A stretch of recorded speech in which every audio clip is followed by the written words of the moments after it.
ఒక విషయం అండి, ముఖ్యమంత్రి గారిని జూబ్లీ హిల్స్ ఎన్నికల సమయంలో ఇది రెఫరెండమా అంటే ఇది ఖచ్చితంగా రెఫరెండమే అని ఆయనే చెప్పుకున్నారు. ఒకటి.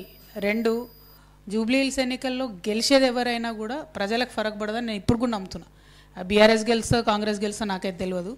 ఎందుకు ఫరక్ పడదు అంటున్నా అంటే, బీఆర్ఎస్ గెలిస్తే ఉన్న 39కి ఇంకోళ్ళు యాడ్ అవుతారు, కాంగ్రెస్ గెలిస్తే ఇంకోళ్ళు ఎక్కువ యాడ్ అవుతారు.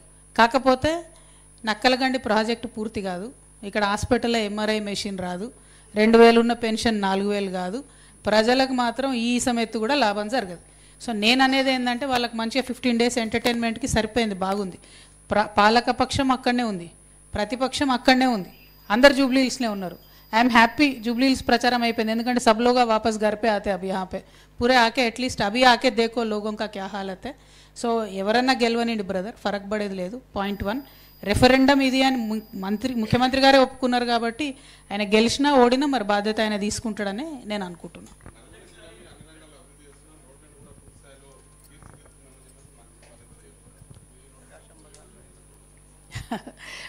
చెప్తున్నా కదా, మైక్రో లెవెల్లో చాలా ఇష్యూస్ ఉన్నాయి నల్గొండలో.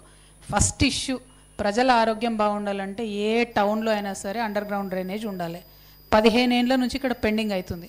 మరి ఇక్కడ మంత్రివర్యులు అయితే ఈయన చాలా పాపులర్ మంత్రివర్యులే, గట్టిగా మాట్లాడి పని తీసుకోదగ్గ వ్యక్తే అని మేమైతే హైదరాబాద్లో అనుకుంటాం. మీ నల్గొండలో ఏమనుకుంటారో నాకు తెలియదు కానీ మరి అట్లాంటి వ్యక్తి కాబట్టి తక్షణమే immediate focus under ground drainage మీద పెట్టండి.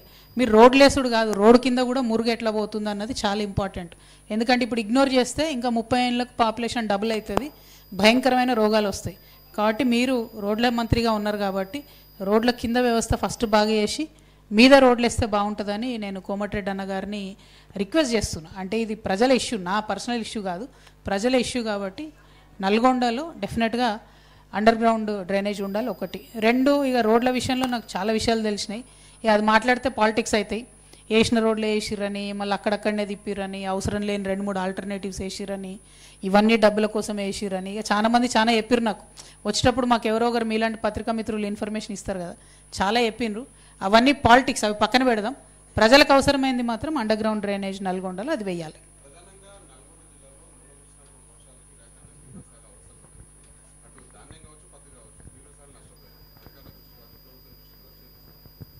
పత్తి విషయంలో మాత్రం నిజంగా చాలా బీభత్సమైన పరిస్థితి ఉందండి. రాష్ట్రం అంతా కూడా అదే పరిస్థితి ఉన్నది.